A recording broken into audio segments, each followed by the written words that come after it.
નમસ્કાર. દેવી ભાગવતના ચોથા સ્કંદના 13મા અધ્યાયમાં આપનું સ્વાગત છે.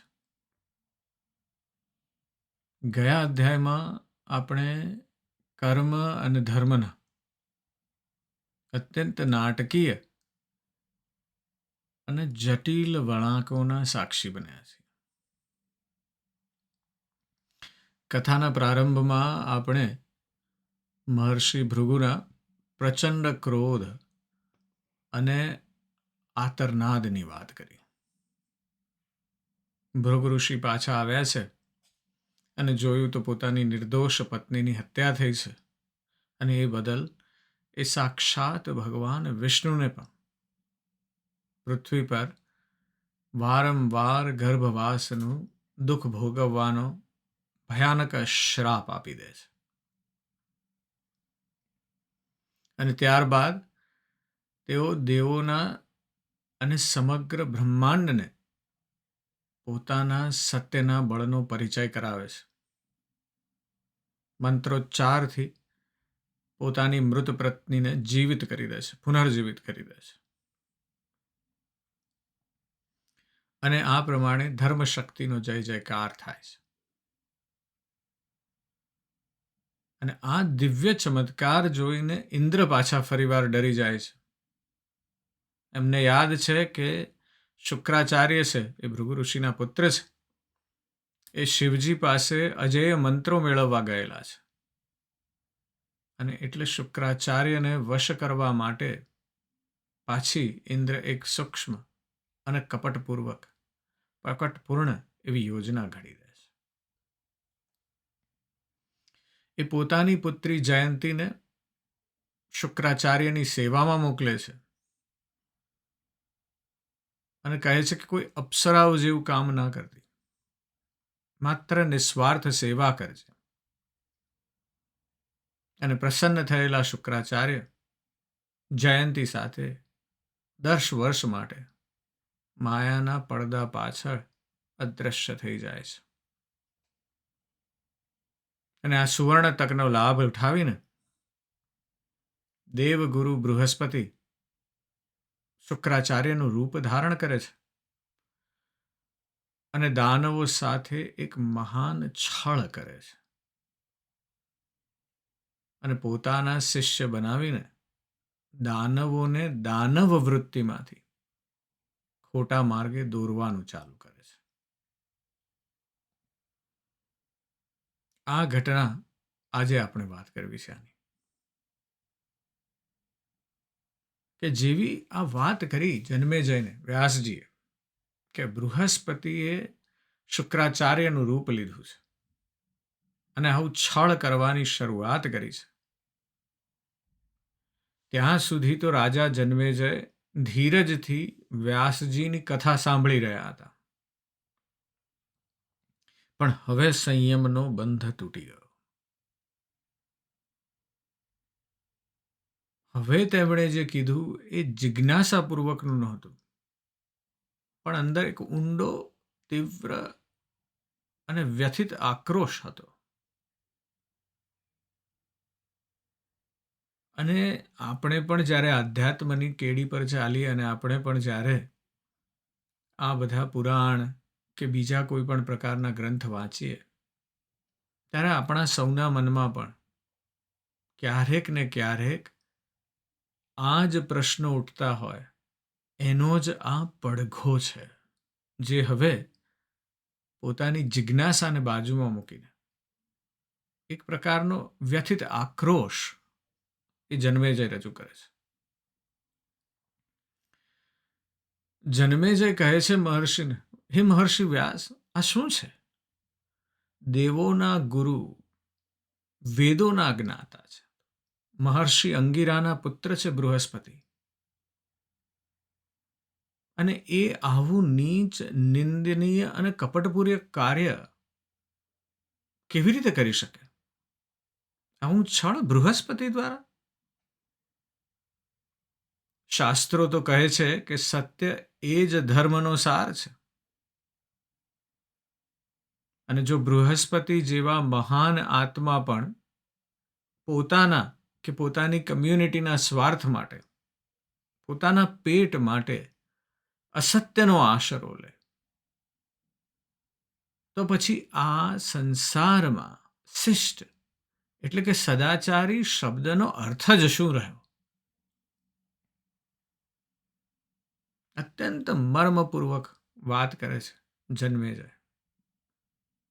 આપણે આગળ પણ વાત કરી છે કે માત્ર જિજ્ઞાસુ વ્યક્તિ નથી, ખૂબ તર્કશાળી વ્યક્તિ છે, ખૂબ હોશિયાર છે, રાજા છે.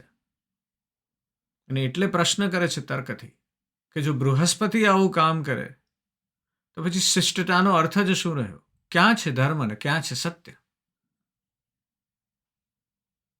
એટલે જન્મેજયનો આક્રોશ ખૂબ વધ્યો છે અને આગળ કહે છે કે દેવો તો સત્વગુણમાંથી જન્મ્યા છે. જો સત્વગુણનો અવતાર એવો દેવગુરુ પણ જુઠ્ઠો બની શકે, તો પછી રજોગુણી મનુષ્યો અને તમોગુણી પશુઓ પાસેથી સત્યની અપેક્ષા જ કેવી રીતે કરવી? કે અરે જ્યારે બ્રહ્મા, વિષ્ણુ, ઇન્દ્ર બધા જ જ્યારે છળ, કપટ અને પ્રપંચમાં નિષ્ણાત હોય, વશિષ્ઠ અને વિશ્વામિત્ર જેવા ઋષિઓ પણ કામ, ક્રોધ અને લોભથી પીડાતા હોય, ત્યારે અમારા જેવા સામાન્ય માણસોએ કોને ગુરુ માનવા?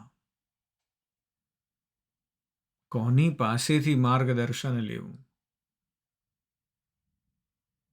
અને જન્મેજય પોતાના વાતને પૂરી કરતા કહે છે કે અફસોસ એ છે કે આ ત્રણેય લોક તો અસત્યના કીચડમાં ડૂબેલા છે, કારણ કે બધાએ ધર્મ છોડી દીધો છે. અને આ દેવો ધર્મ ચૂકે ને, અને દેવો લાલસા હોય દેવોમાં, કે દેવોમાં આ પ્રકારનો વ્યાભિચાર કે જુઠ્ઠાપણું હોય, એવું દુનિયાની દરેક માઇથોલોજીમાં છે. માત્ર આપણે ત્યાં નથી, પણ દરેક જગ્યાએ અનુભવાયું છે. ગ્રીક મિથોલોજીમાં કેલિસ્ટોની આવી એક ગાથા છે.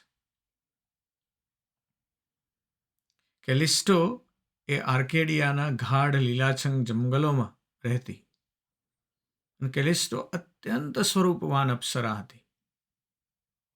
પણ સુંદર જ નહીં, એક કુશળ શિકારી હતી અને અત્યંત પવિત્ર આત્મા હતી. એ શિકાર અને ચંદ્ર અને કૌમાર્યની જે દેવી છે ગ્રીક મેથોલોજીમાં, એનું નામ છે આર્ટેમિસ. અને આર્ટેમિસની કેલિસ્ટો પરમ ભક્ત હતી, મુખ્ય અનુયાયી એની. અને આર્ટેમિસની સેવા કરવા માટે, કારણ કે આ તો કૌમાર્યની દેવી છે, એટલે એની સેવા કરવા માટે કેલિસ્ટોએ આજીવન કુંવારા રહેવાની અને કોઈ પણ પુરુષ સાથે સંબંધ ન બાંધવાની કઠોર પ્રતિજ્ઞા લીધી હતી. હવે આપણે જેમ ઇન્દ્ર છે એવા ત્યાંના રાજા છે ગ્રીક મિથોલોજીના, એનું નામ છે ઝિયુસ. એટલે એ ઓલમ્પસ નામના એક પર્વતના શિખર પર એમનું રાજ ચાલે. એટલે એક દિવસ ઓલમ્પસ પર્વતના શિખર પરથી ઝિયુસે કેલિસ્ટોને જંગલમાં વિહાર કરતા જોઈ. અને કેલિસ્ટોના નિર્દોષ સૌંદર્ય, શક્તિ અને પવિત્રતાથી ઝિયુસ સંપૂર્ણપણે મોહિત થઈ ગયા. તેમના હૃદયમાં કેલિસ્ટોને પામવાની તીવ્ર ઈચ્છા જાગી, પણ જાણતા હતા કે કેલિસ્ટો કોઈ પોતાની પ્રતિજ્ઞા ક્યારેય નહીં તોડે અને તેમને પતિ તરીકે નહીં સ્વીકારે. એટલે પોતાની ઈચ્છા પૂરી કરવા માટે ઝિયુસે છળનો આશરો લીધો. ઝિયુસ જાણતા હતા કે કેલિસ્ટો આ દુનિયામાં સૌથી વધુ વિશ્વાસ અને પ્રેમ પોતાની આરાધ્ય દેવી આર્ટેમિસને કરે છે. એટલે ઝિયુસે પોતે જ આર્ટેમિસનું રૂપ ધારણ કરી લીધું. બૃહસ્પતિએ ત્યાં શુક્રાચાર્યનું રૂપ ધારણ કરી લીધું છે. પછી એક સાંજે જ્યારે કેલિસ્ટો શિકાર કરીને સાકીને આરામ કરવા બેઠી છે, ત્યાં સ્વયં આર્ટેમિસ વેશ બદલીને આવેલા ઝ્યુસ તેની પાસે આવે અને પોતાની આરાધ્ય દેવીને જોઈને કેલિસ્ટો આનંદથી ઊભી થઈ ગઈ, પ્રણામ કર્યા. ઝ્યુસે આર્ટેમિસના રૂપમાં અત્યંત પ્રેમથી કેલિસ્ટોને ગળે લગાવી અને તેની સાથે વાતો કરવા લાગ્યા. કેલિસ્ટો પોતાના નિર્દોષ ભાવમાં આ છળને પારખી ન શકી, જેમ દૈત્યો પારખી નથી શક્યા, અને ઝ્યુસે આ તકનો લાભ ઉઠાવીને તેની સાથે બળાત્કાર કર્યો. ઘટના તો ઘટી ગઈ, ઝ્યુસ તો પાછા જતા રહ્યા ઓલિમ્પસ પર, પણ કેલિસ્ટો અપરાધ ભાવ અને દુઃખમાં ડૂબી ગઈ છે. છળ થયું છે એની સાથે, વિક્ટિમ એ છે પણ કોઈને કહી શકતી નથી, એટલે કોઈને કીધું નહીં. પણ થોડા મહિના પછી એક દિવસ આર્ટેમિસે પોતાની બધી અનુયાયીઓને સાથે નદીમાં સ્નાન કરવા બોલાવી. અને જ્યારે કેલિસ્ટો સ્નાન કરવા ઉતરી ત્યારે એનું મોટું પેટ ગર્ભ દેખાઈ ગયો, અને આ જોયું દેવી આર્ટેમિસ તો કૌમાર્યની દેવી છે, ક્રોધથી લાલ ચોળ થઈ ગઈ. કેલિસ્ટોની નિર્દોષતાની કોઈ દલીલ ન સાંભળી આર્ટેમિસે.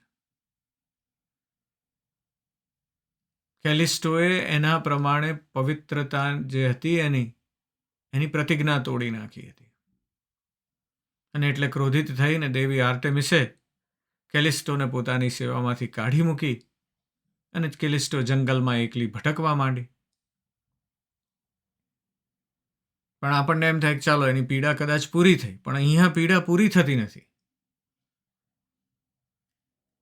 કારણ કે ઝ્યુસની પ્રથમ પત્ની છે, એનું નામ છે રાણી હેરા, અને હેરાએ આ બધું જોયું હતું ઉપરથી કે ઝ્યુસે શું કર્યું છે. પણ હવે ખબર પડી કે કેલિસ્ટોથી તો ઝિયોસનો પુત્ર ઉત્પન્ન થવાનો છે, કે પુત્રી ઉત્પન્ન થવાની છે.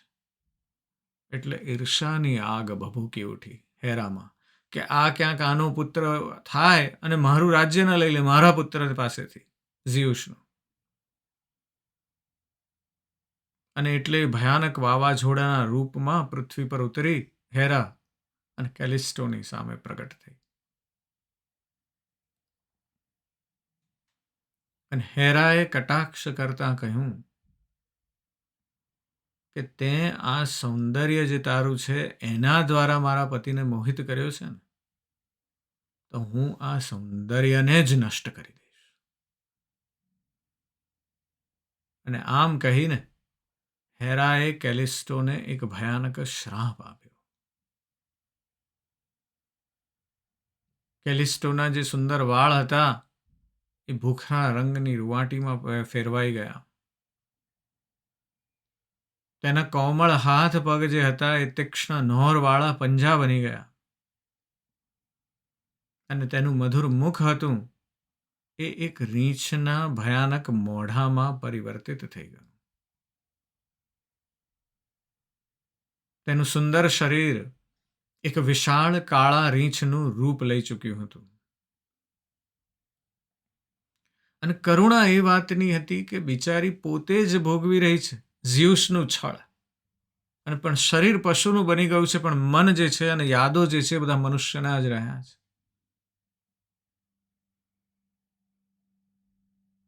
અને આ પ્રકારે કેલિસ્ટો જંગલમાં ભમવા માંડી છે રીંછના રૂપમાં. ક્યારેક ત્યાં એ રાણીની જેમ વિચરતી હતી, અને શિકારીઓ તેના મિત્રો હતા એ જ હવે એના શત્રુ બની ગયા છે. એક પુત્રને જન્મ આપ્યો છે, એનું નામ છે આર્કસ, પણ જન્મ આપીને તરત છોડી દેવો પડ્યો છે, રીંછ છે એ તો. અને આર્કસ જેમ મોટો બન્યો છે, 15 વર્ષનો થયો છે, એ પણ શિકારી બન્યો છે. અને એટલે શિકારીથી દૂર જ રહેવું પડે હવે આ રીંછે તો. પણ એક દિવસ જંગલમાં શિકાર કરતી વખતે આર્કસનો સામનો એક વિશાળ કાળા રીંછ સાથે થયો. એને ખબર નહોતી કે આ રીંછ બીજું કોઈ નથી પણ એની માતા કેલિસ્ટો છે. કેલિસ્ટો પોતાના પુત્રને વર્ષો પછી જોઈને પ્રેમમાં ગાંડી થઈ ગઈ, ભાવ વિભોર થઈ ગઈ, ભૂલી ગઈ કે હું એક રીંછ છું અને આ તો શિકારી છે.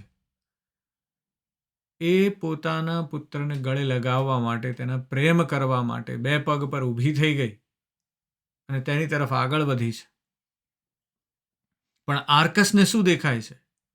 એને થાય છે કે એક ભયાનક રીંછ તેના પર હુમલો કરવા આવી રહ્યું છે, હાથ ઊંચા કરીને. એટલે પોતાની જ રક્ષા કરવા માટે એણે પોતાનો ભાલો ઉઠાવ્યો છે અને પોતાની જ માતાને મારવા માટે નિશાન તાક્યું છે.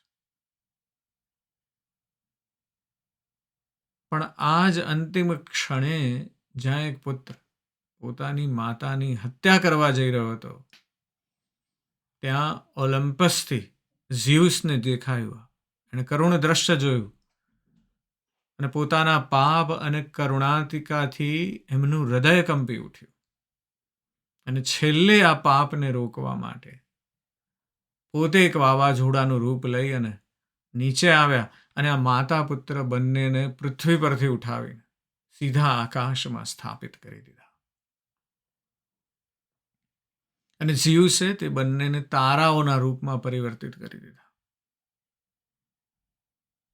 અને કેલિસ્ટોને બનાવી છે ઉર્સા મેજર, જેને આપણે સપ્તર્ષિ કહીએ છીએ. અને તેનો પુત્ર આર્કસ જે છે એને બનાવ્યો છે ઉર્સા માઇનર, જેને આપણે ધ્રુવ મત્સ્ય કહીએ છીએ. આટલું કરી દીધું ઝ્યુસે, 2ને તારા બનાવી દીધા છે.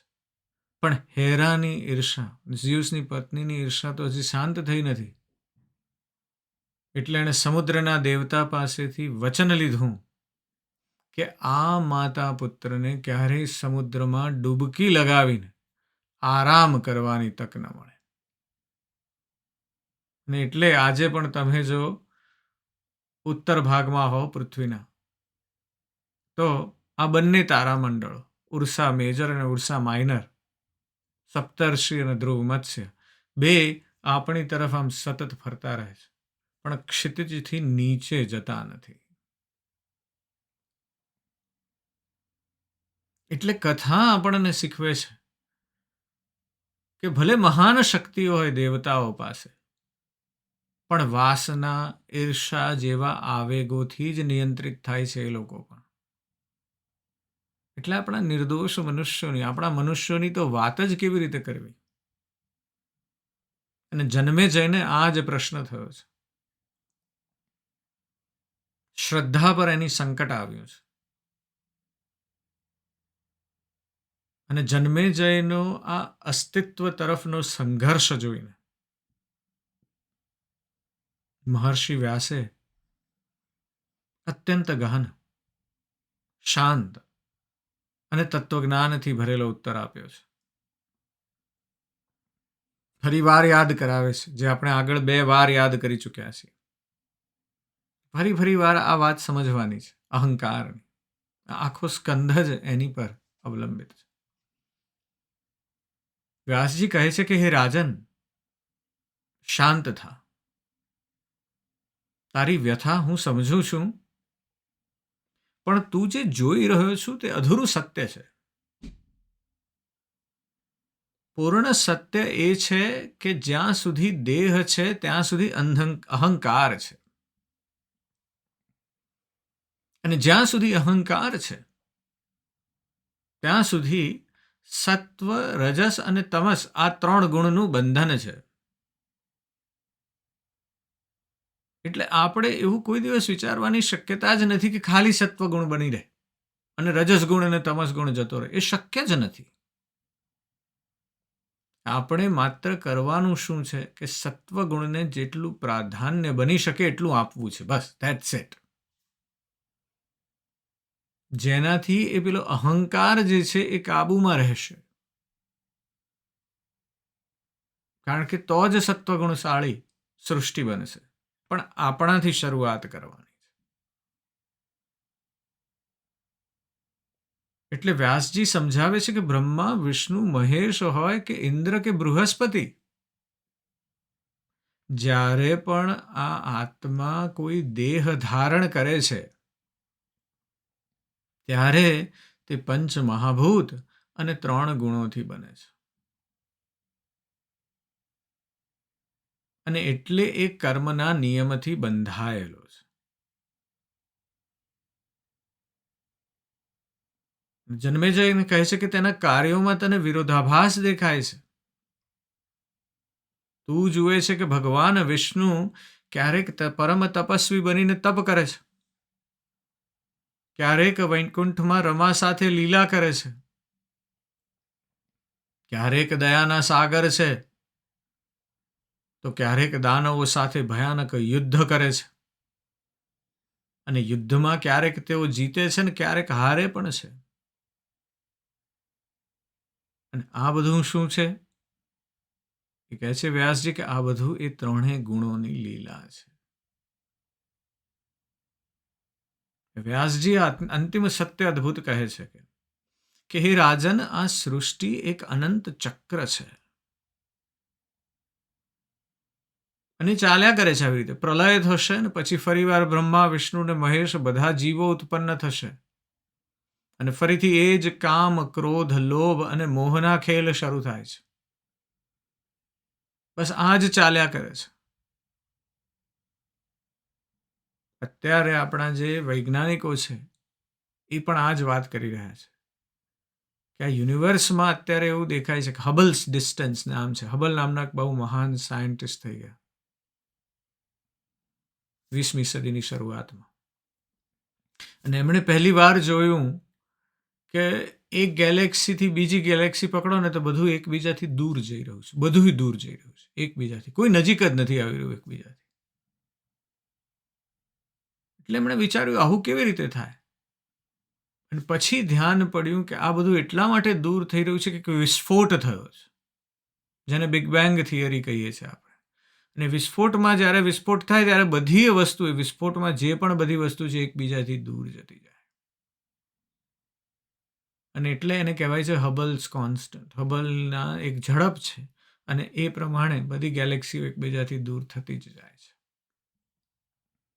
પણ એની સાથે સમજ્યા આપણે એટલે એની સાથે એક બીજી થિયરી પણ આવી છે.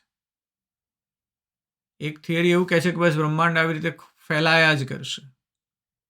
અને બીજી થિયરી એમ કહે છે કે આ બ્રહ્માંડ ફેલાય છે ને એક વખત એ ફેલાવાનું ધીમે ધીમે ઓછું થશે ને પછી બંધ થશે અને વળી પાછું એ બ્રહ્માંડ આમ કોલાપ્સ થઈ જશે એક શૂન્યમાં અને વળી પાછું ત્યાંથી ચાલુ થશે. બસ આ ખેલ ચાલ્યા કરશે. અને વ્યાસજી એ જ વાત અહીંયા કરી દે છે એક વાક્યમાં. એટલી મર્મની વાત છે.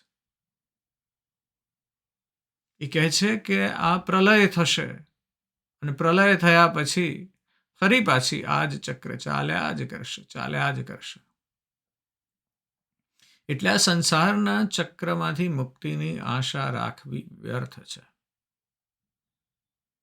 અને એટલે જો મુક્તિ ઈચ્છતા હો તો વ્યાસજી કહે છે તો આ સંસારના નાટકથી પર રહેલી 3 ગુણોની સ્વામીની એ આદ્ય શક્તિ જગદંબા ભુવનેશ્વરીની શરણાગતિ સ્વીકારવી પડે છે.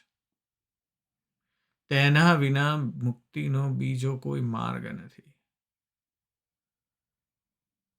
ના ઝિયુસની પૂજા કરશો કે ના બીજા કોઈ દેવની પૂજા કરશો. વાત એક જ છે કે સ્વીકારવી પડશે 3 ગુણોની સ્વામીની આદ્ય શક્તિ જગદંબા ભુવનેશ્વરીની શરણાગતિ. તો જ થશે. અને વ્યાસજી આવી વાત કરે છે ફરી વાર. આ ત્રીજી વાર વ્યાસજી આ જ સ્કંધમાં આ વાત કરી છે. અને વ્યાસજીના આ જ્ઞાનથી શાંત થયેલા જન્મેજય ફરીથી મૂળ કથા પર આવવાની વાત કરી છે. વિનંતી કરે છે વ્યાસજીને, કહે છે કે પહેલા તમે જે વાત કરતા હતા આગળ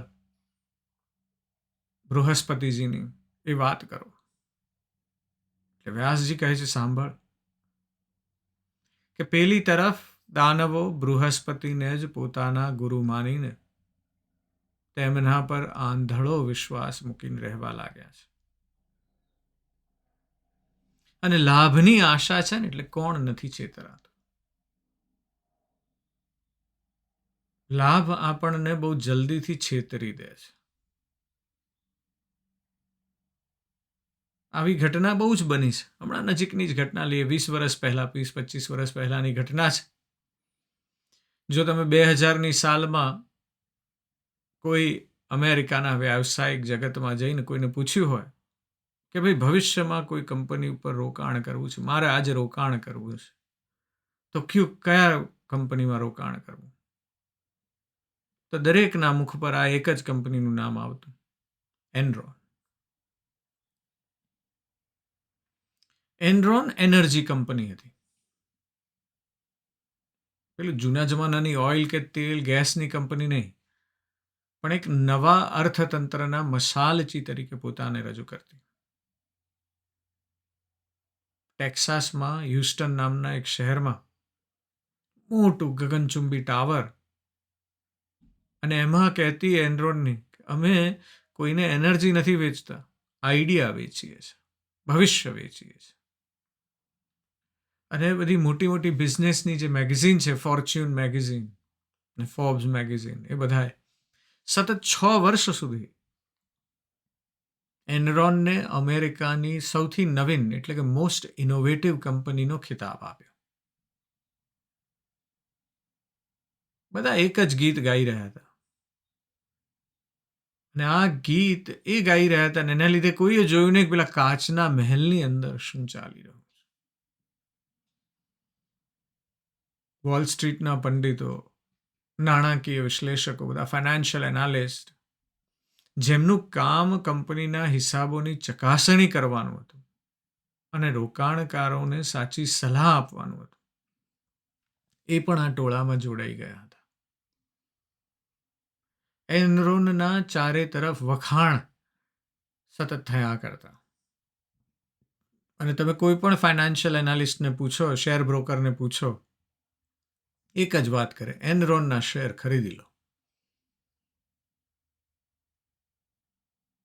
અને બસ એક જ વાત, આજ. પણ કોઈએ ભૂલથી પણ એનરોનના હિસાબો પર કોઈ અઘરા સવાલ પૂછ્યા જ નહીં. દાનવોની પણ આ જ હાલત થઈ છે. દાનવોએ બૃહસ્પતિને શુક્રાચાર્યના રૂપમાં જોયા છે.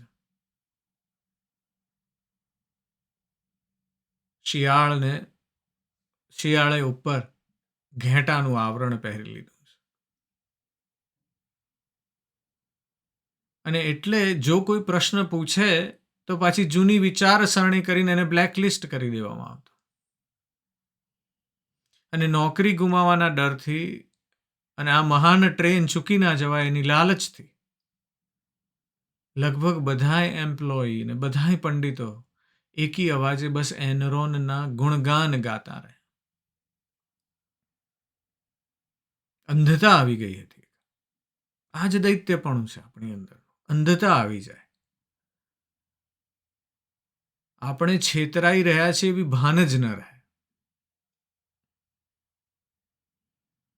અને એનરોને પોતાના જ એમ્પ્લોઈઝને, પોતાના જ જે વર્ગ હતો, નોકરિયાત વર્ગ, બધાને કીધું બસ એનરોનના જ શેરમાં પૈસા રોકો, તમારું પેન્શન પણ એમાં રોકો ને તમારી બધી સેવિંગ્સ પણ એમાં રોકો. અને આવું સાથીઓ કરી રહ્યા છે એટલે એને જોઈને બીજા કર્મચારીઓ કરવા માંડે. બધાએ કર્મચારીઓ બસ લાખોપતિ ને કરોડોપતિ બની જવાની ભૂખ. પણ કોઈ એ નથી પૂછી રહ્યું કે આ બધા મારા સાથીઓ ને મારા બધા જે બોસ છે ને બધાય છે એ બધા શું સાચું કરી રહ્યા છે?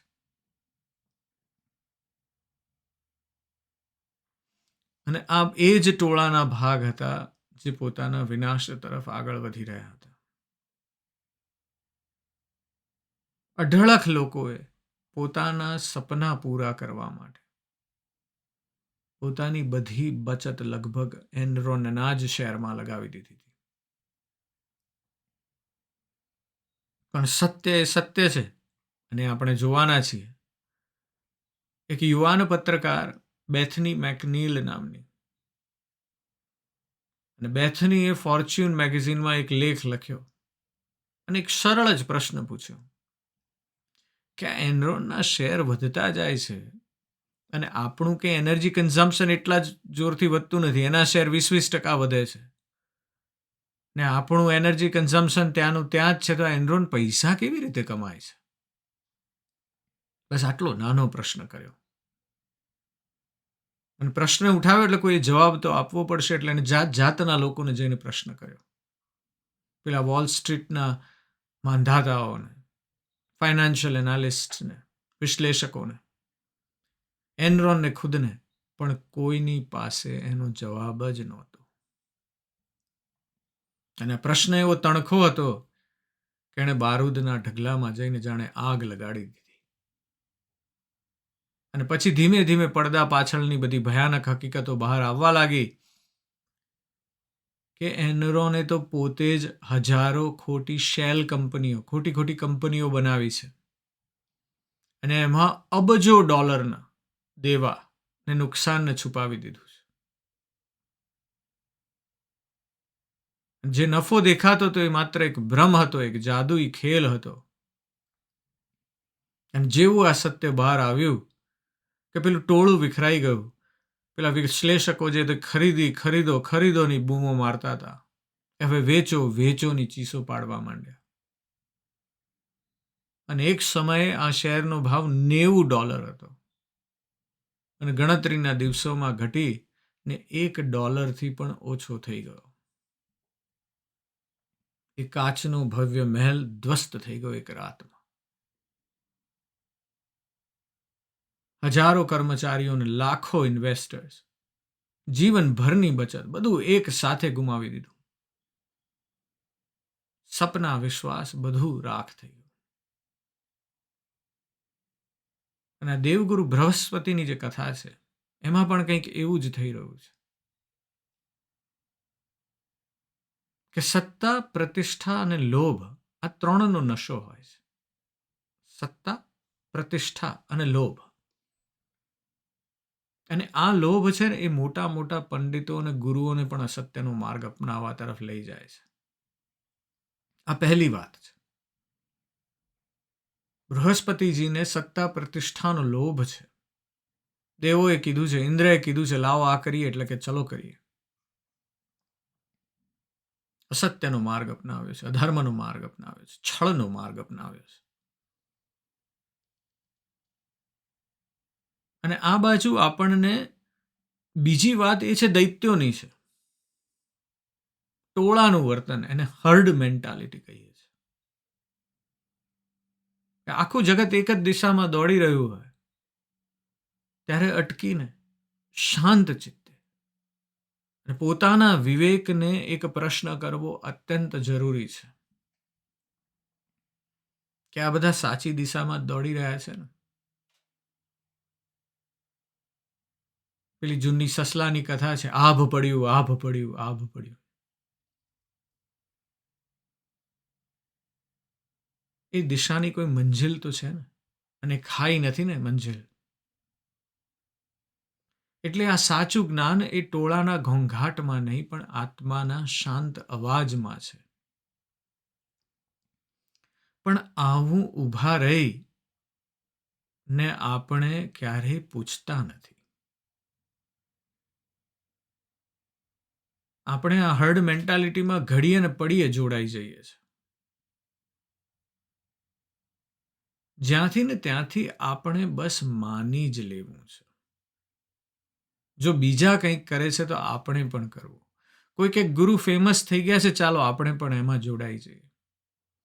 કોઈક એક ડાયટ ફેમસ થઈ ગયું છે, ચલો આપણે પણ એમાં જોડાઈ જઈએ. પણ વિવેકપૂર્ણ આપણી પોતાની જાતને એ પ્રશ્ન કરવાનું ચૂકી જઈએ છીએ. અને આ રીતે આપણે છેતરાતા રહીએ છીએ. કારણ કે આપણે લોભિયા બની જઈએ છીએ. અને લોભિયા હોય ત્યાં ધુતારા કોઈ દિવસ ભૂખે મરતા નથી.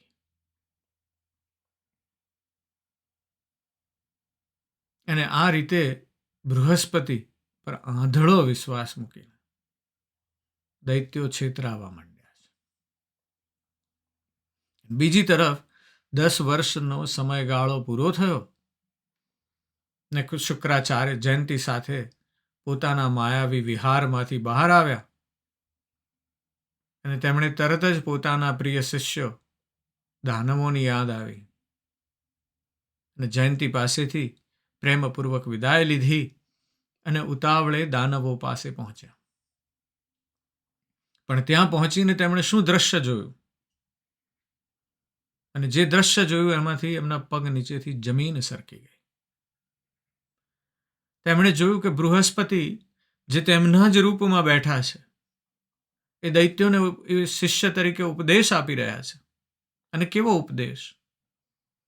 સંપૂર્ણ દૈત્યોના વેદ વિરોધી નાસ્તિક જૈન સિદ્ધાંતો જેવો ઉપદેશ. નકલી શુક્રાચાર્ય બૃહસ્પતિ એ દૈત્યોને કહી રહ્યા છે કે હે દૈત્યો, હું તમને પરમ કલ્યાણની વાત કહું છું. અહિંસા પરમો ધર્મ. દૈત્યને સમજાવવા. બૃહસ્પતિ કહે છે કે શત્રુને ક્યારેય મારવો ન જોઈએ. અને વેદોમાં જે યજ્ઞમાં પશુ હિંસાની વાત છે તે તો પોતાના સ્વાદ અને ભોગ માટે લાલચુ બ્રાહ્મણોએ લખેલી વાતો છે. અહિંસાથી મોટો કોઈ ધર્મ નથી. અને આવી વેદ નિંદા સાંભળીને અસલી શુક્રાચાર્ય ક્રોધથી સળગી ઉઠ્યા અને મનોમન બોલ્યા કે ધિક્કાર છે, આ લોભ જ પાપનું મૂળ છે, નરકનું દ્વાર છે. અને આ લોભને કારણે જ દેવોના ગુરુ બૃહસ્પતિ, જે ધર્મશાસ્ત્રોના પ્રણેતા છે, તે આજે એક નાસ્તિક અને પાખંડીની જેમ વાત કરી રહ્યા છે. આ દુષ્ટએ મારા શિષ્યોને છેતર્યા છે. અને એટલે શુક્રાચાર્ય દાનવોની સભામાં ગયા છે અને ગર્જના કરી છે. અને આગળ જે વાત થઈ છે એ આપણે આવતા અધ્યાયમાં કરવી છે. આ અધ્યાયમાં આપણે જોઈ રહ્યા છીએ એક નિર્ણાયક ક્ષણ આવી છે. એક તરફ છેતરપિંડીથી સ્થાપિત થયેલું શાસન છે અને બીજી તરફ સત્યનું આગમન થઈ ગયું છે. ઘટના અદ્ભુત છે. પણ આ અધ્યાય આપણને શું શીખવે છે? આ અધ્યાય આપણને શ્રદ્ધાના સંકટ અને તાત્વિક જ્ઞાન વચ્ચેનો જે સંઘર્ષ છે ને એ દર્શાવે છે. રાજા જન્મેજય દેવગુરુ બૃહસ્પતિના છળથી વ્યથિત થઈ ગયા છે અને એટલે દેવો અને ઋષિઓના નૈતિક પતન પર આક્રોશ વ્યક્ત કરે છે. એ ખુદ ધર્મના અસ્તિત્વ પર જ પ્રશ્ન ઉઠાવે છે. અને એટલે એના ઉત્તરમાં મહર્ષિ વ્યાસ એને પરમ સત્ય સમજાવતા કહે છે કે કોઈ પણ દેવધારી જીવ હશે, ભલે દેવ હોય કે મનુષ્ય હોય, પણ એ માયાના 3 ગુણ જે છે, સત્વ, તમસ અને રજસ, એના અહંકારથી બંધાયેલો જ છે. એટલે એના કાર્યોમાં વિરોધાભાસ સ્વાભાવિક છે. ઘડીકમાં સત્વગુણશાળી થશે, ઘડીકમાં તમોગુણશાળી થશે, ઘડીકમાં રજોગુણશાળી થશે. એવું જરૂરી નથી કે એક જ ગુણ બન્યા રહેશે. અને એટલે કહે છે કે જો આમાંથી મુક્તિ મેળવવી હોય તો ત્રિગુણાતીત આદ્યશક્તિ ભુવનેશ્વરીની શરણાગતિ જ લેવી રહી. અને બીજી તરફ આપણે પેલી કથા જે આપણી છે એ આગળ વધે છે.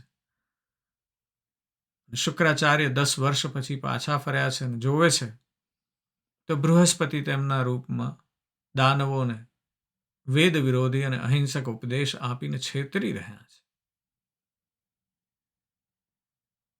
અને એટલે આ અધ્યાયનો જે ગહન સંદેશ છે કે સંસારમાં દેખીતું સત્ય જે છે ને ઘણીવાર છળ હોય છે. ધ્યાન રાખવાનું છે. બધા દોડી રહ્યા છે એટલે એ તરફ દોડી જવું જરૂરી નથી. અને આ સાચો આધ્યાત્મિક માર્ગ જે છે ને, એ દેવોના અનુકરણમાં નથી, પણ સર્વ ગુણોથી પર એ જગદંબાના ચરણોમાં સંપૂર્ણ સમર્પણ કરવામાં જ છે. અને બસ એ તરફ આપની ગતિ રહે એવી અભ્યર્થના સાથે આજે બસ આટલું જ. હું તમારી અંદર બેઠેલા તે પરમ તત્વને પ્રણામ કરું છું. નમસ્કાર.